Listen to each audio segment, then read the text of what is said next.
Hi friends, అందరికీ నమస్కారం.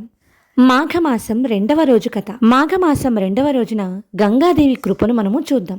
ఒకప్పుడు గంగానది ఒడ్డున సీతారాముడని ఒక వృద్ధుడు ఉండేవాడు. ఆయనకు ధనం, బంధువులు ఎవ్వరూ లేరు. కానీ భగవంతుడిపై అపారమైన విశ్వాసం ఉండేది. మాఘమాసం రెండవ రోజు ఉదయం చలి ఎక్కువగా ఉన్న సీతారాముడు గంగానదిలో స్నానం చేశాడు.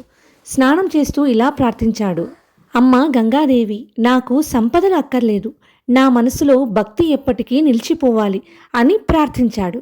స్నానం అనంతరం నదీ తీరంలో కూర్చొని నారాయణ నామస్మరణం చేశాడు. అతని భక్తికి కరిగిన గంగాదేవి వృద్ధుడికి దర్శనమిచ్చి ఇలా అన్నది: నాయనా, మాఘమాసంలో నన్ను స్మరించి చేసిన స్నానం సర్వ పాపాలను తొలగిస్తుంది. నీ జీవితం శాంతితో నిండిపోతుంది. ఆ రోజు నుంచి సీతారాముడి మనసులో భయం, బాధ అన్నీ పోయాయి.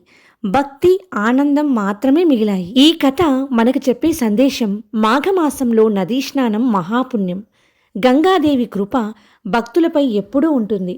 నిజమైన సంపద అంటే శాంతి మరియు భక్తి.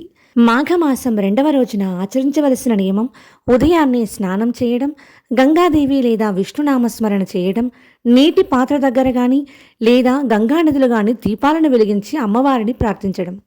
ఓం నమో నారాయణాయ. సర్వే జనా సుఖినో భవంతు.